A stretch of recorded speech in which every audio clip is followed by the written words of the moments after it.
Good morning વિદ્યાર્થી મિત્રો. હવે આપણે ચેપ્ટર 14ની અંદર ત્રીજો ટોપિક ભણવાનો છે, એ છે મધ્યસ્થ. નવમા ધોરણમાં આપણે મધ્યસ્થ ભણી ગયા. અવલોકનોને ચડતા કે ઉતરતા ક્રમમાં ગોઠવ્યા પછી અવલોકનોની સંખ્યા એકી હોય અથવા તો બેકી હોય તો જો અવલોકનોની સંખ્યા અયુગ્મ હોય તો મધ્યસ્થ m બરાબર n+1/2 માં અવલોકનની કિંમત. જો અવલોકનની સંખ્યા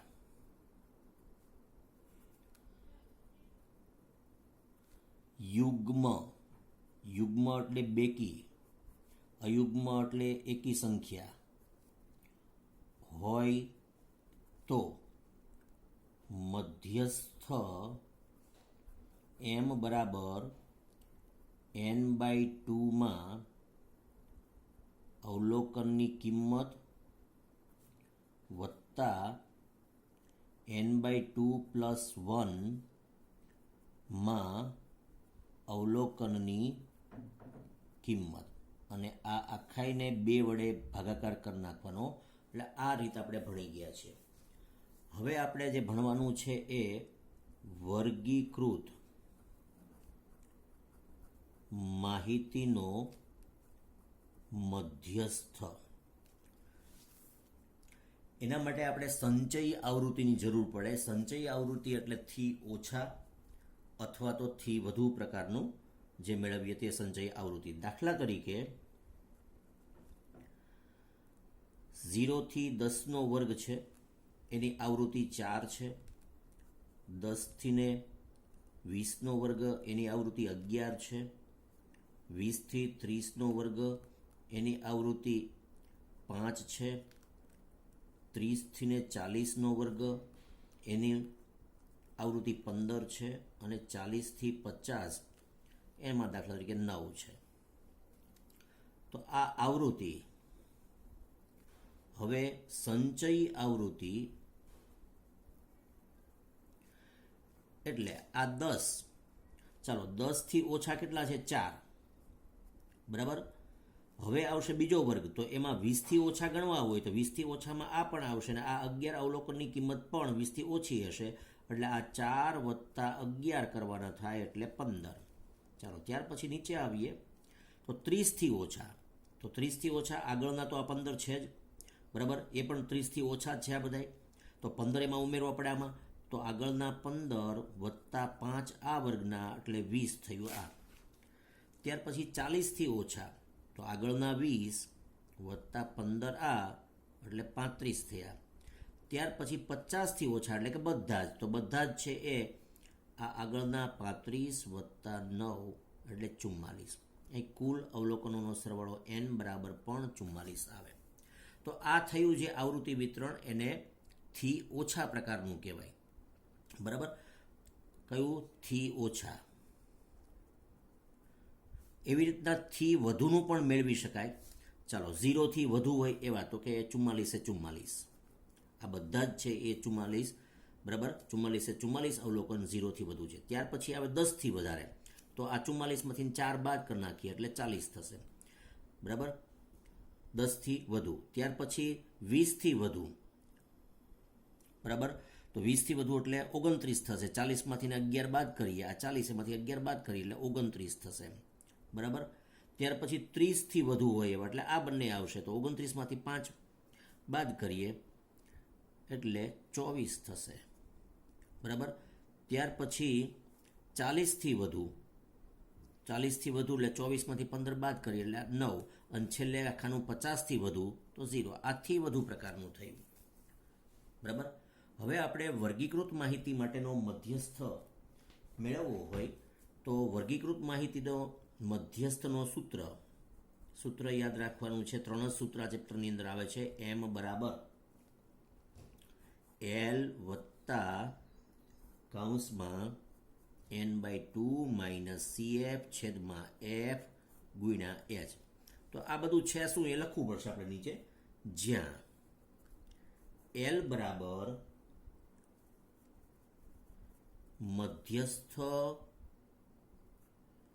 વર્ગની અધઃ સીમા, તો સીમા બિંદુ આવે,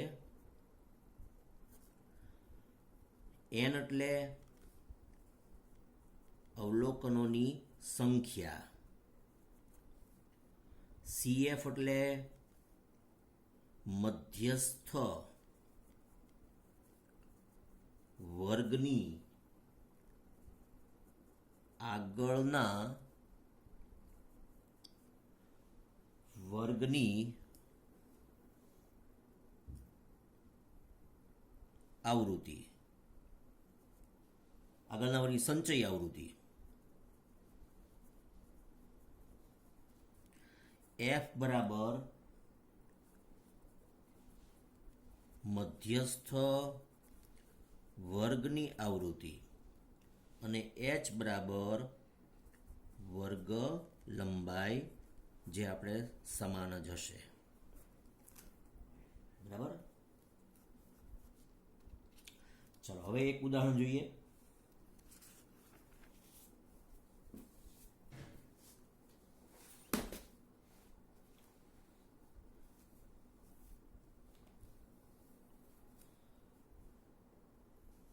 ઉદાહરણ નંબર 7. તો 7મા ઉદાહરણની અંદર વિદ્યાર્થી મિત્રો એવું આપેલું છે કે ઊંચાઈ છોકરીઓ 51 છોકરીઓની ઊંચાઈ અહીંયા આપેલી છે રકમમાં 7મા ઉદાહરણમાં. તો 1 સેન્ટીમીટરમાં 140 કરતાં ઓછી ઊંચાઈ હોય તેવી 4 છોકરીઓ છે, 145થી ઓછી હોય તેવી 11 છે, 150થી સેન્ટીમીટર ઓછા હોય તેવી 29 છોકરીઓ છે, 155 સેન્ટીમીટર કરતાં ઓછી ઊંચાઈ હોય તેવી 40 છોકરીઓ, 160 સેન્ટીમીટર કરતાં ઓછી ઊંચાઈ હોય તેવી 46 છોકરીઓ છે, 165 સેન્ટીમીટર કરતાં ઓછી ઊંચાઈ હોય તેવી 46 છોકરીઓ અને 165થી ઓછી હોય તેવી 51. તો આપણે આ આવૃત્તિ વિતરણ જે રકમમાં આપ્યું છે એના ઉપરથી આવૃત્તિ મેળવીએ તો પહેલા વર્ગ બનાવવો પડે અને પછી એની આવૃત્તિ. ચાલો આપણે જે થી ઓછાના સ્વરૂપમાં આપ્યું છે તો એને આપણે વર્ગ અંતરાલના સ્વરૂપમાં લખવું હોય તો ઉપરનો કાલ્પનિક વર્ગ ગણીએ તો 135 થી ને 140નું થાય. તો તમે એ ઉપરના અંતર જે રકમ છે એમાં 140 થી ઓછી અને 135ની વચ્ચે આવતી હોય એવી આવૃત્તિ ગણો એટલે 4 થશે. ત્યાર પછી બીજો વર્ગ થશે 140 થી 145.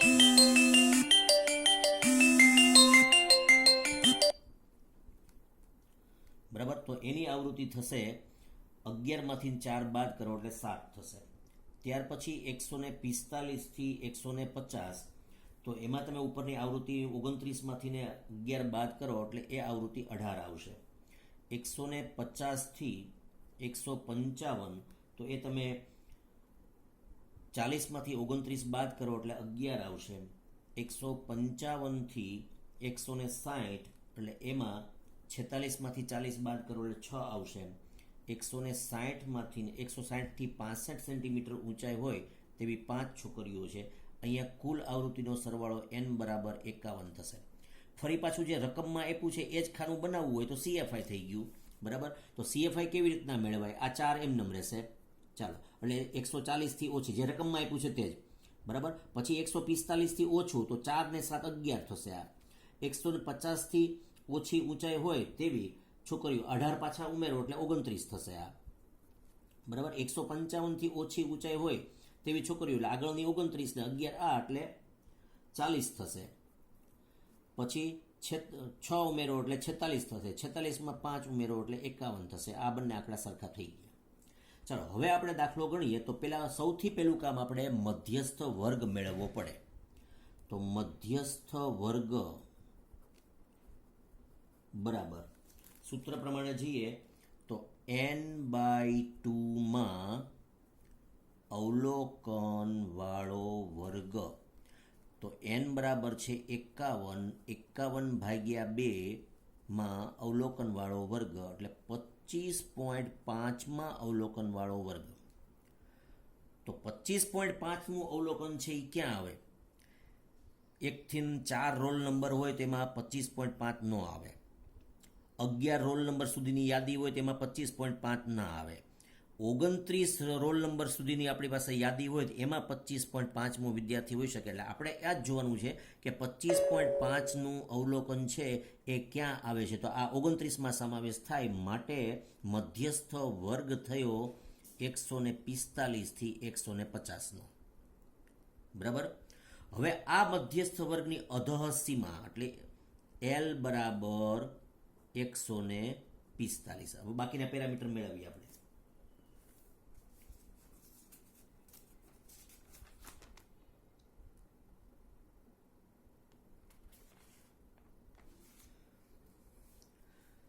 ચાલો, n/2 એટલે 51/2 એટલે 25.5. ચાલો, ત્યાર પછી શું છે? CF માટે હું આપણને કીધેલું હતું કે મધ્યસ્થ વર્ગની આગળના વર્ગની સંચય આવૃત્તિ, આ મધ્યસ્થ વર્ગ એની આગળનો વર્ગ એટલે આ, એની સંચય આવૃત્તિ એટલે આ થાય CF. બરાબર. CF બરાબર 11. પછીનું F માટે કીધેલું છે, તો F બરાબર શું? તો કે મધ્યસ્થ વર્ગ આ છે ને એની આવૃત્તિ એટલે 18. બરાબર. વર્ગ લંબાઈ h બરાબર, અહીંયા બધી જ જગ્યાએ વર્ગ લંબાઈ 5 છે એટલે h બરાબર 5 કહેવાશે. તો મુખ્ય સૂત્ર હવે તો મધ્યસ્થ m બરાબર L પ્લસ કૌંસમાં n/2 માઇનસ CF છેદમાં f ગુણ્યા વર્ગ લંબાઈ h. તો બરાબર L બરાબર કેટલા મૂકવાના? 145 પ્લસ n/2 એટલે 25.5, CF એટલે 11 ભાગ્યા f બરાબર 18, કૌંસ પૂરો કરવાનો અને ગુણાકારમાં h બરાબર 5. આપીએ સાદુરૂપ, જે આવે તે જવાબ. તો આ 145 વત્તા, ચલો આ બંનેની બાદબાકી કરીએ એટલે આપણને 25માંથી ને 11 ગયા એટલે 14 વધ્યા. 14.5 છેદમાં 18 અને એના ગુણાકારમાં 5. બરાબર. સાદુરૂપ આપીએ તો 145 વત્તા 14.5 અને એને ગુણ્યા 5 કરીએ પછી 18 વડે ભાગાકાર કરીએ આપણે એટલે 4.03 જવાબ આવતો હોય એનો. બંનેનો સરવાળો કરો એટલે 149.03 એ ઊંચાઈ મધ્યસ્થની થઈ. આ જવાબ આપણો આવ્યો. બરાબર. હવે વિદ્યાર્થી મિત્રો, સ્વાધ્યાયની અંદર આપણે જોઈએ તો એક જ રીતનો દાખલો ખાલી અલગ હશે. બરાબર. બાકી બધા જ દાખલા છે એ એક સરખી રીતના છે. એટલે હોમવર્કની અંદર પહેલો પ્રશ્ન, બીજો નહીં આવડે તમને અત્યારે, ત્રીજો પ્રશ્ન, ચોથો, પાંચમો, 6 અને 7. આટલા દાખલા તમારે હોમવર્કમાં કરવાના થાય. બરાબર. થેન્ક યુ વિદ્યાર્થી મિત્રો.